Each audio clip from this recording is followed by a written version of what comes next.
প্রিয় ভক্তবৃন্দ, জীবনে কি একের পর এক সমস্যা লেগেই আছে? অকারণ ভয়, মানসিক অশান্তি, কাজে বাধা কিংবা আত্মবিশ্বাসের অভাব আপনাকে কি কষ্ট দিচ্ছে?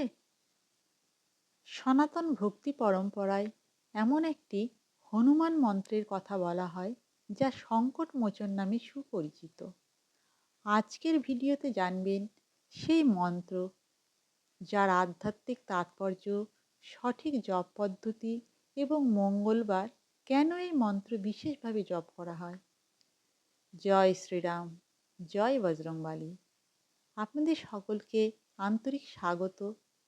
আজ মঙ্গলবার, শ্রী হনুমানজির আরাধনার পবিত্র দিন। শ্রীরামের পরম ভক্ত, শক্তি, সাহস, নিষ্ঠা ও সেবার প্রতীক মহাবীর হনুমান আজও কোটি কোটি ভক্তের আশ্রয়। আজ আমরা জানব এক অত্যন্ত জনপ্রিয় সংকটমোচন হনুমান মন্ত্র। ওং শ্রী হনুমতে নমঃ। বাংলা উচ্চারণটি হল ওং শ্রী হনুমতে নমঃ। এই মন্ত্রের অর্থ কি জানেন? এই মন্ত্রের অর্থ হল, আমি পরম ভক্তি সহকারে শ্রী হনুমানজিকে প্রণাম জানাচ্ছি এবং তার আশ্রয় প্রার্থনা করছি।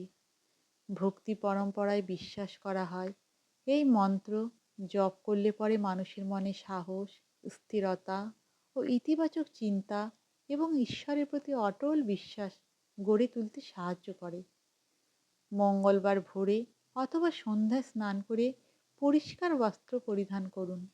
হনুমানজির সামনে সরিষার তেলের প্রদীপ জ্বালান, লাল ফুল নিবেদন করুন এবং প্রথমে 3 বার জয় শ্রীরাম উচ্চারণ করুন।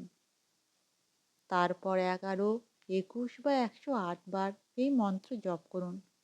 জপের সময় একটি বিশেষ সর্বদা মনে রাখবেন, মন্ত্রের প্রকৃত শক্তি কিন্তু শব্দে নয়, আন্তরিক ভক্তি, শুদ্ধ মন এবং সৎ জীবনে। যদি সম্ভব হয়, মন্ত্র জপের পর অল্প সময়ের জন্য হনুমান চালিসা পাঠ করুন। বহু ভক্ত বিশ্বাস করেন, এতে ভক্তির অনুভূতি আরও গভীর হয় এবং মন আরও শান্ত হয়।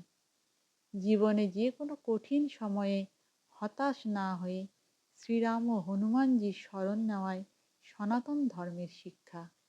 নিয়মিত নাম স্মরণ মানুষের অন্তরের শক্তিকে জাগিয়ে তোলে এবং তাকে ধর্মের পথে দৃঢ় থাকতে সাহায্য করে। চলুন আমরা সবাই একসঙ্গে 3 বার ভক্তি ভরে জপ করি।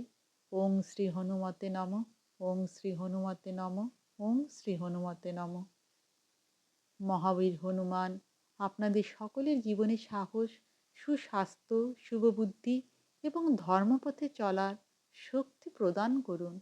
জয় শ্রীরাম, জয় বজরংবলী। ভিডিওটি যদি ভালো লেগে থাকে তাহলে অবশ্যই একটি লাইক করুন এবং কমেন্টে লিখুন জয় শ্রীরাম অথবা জয় বজরংবলী।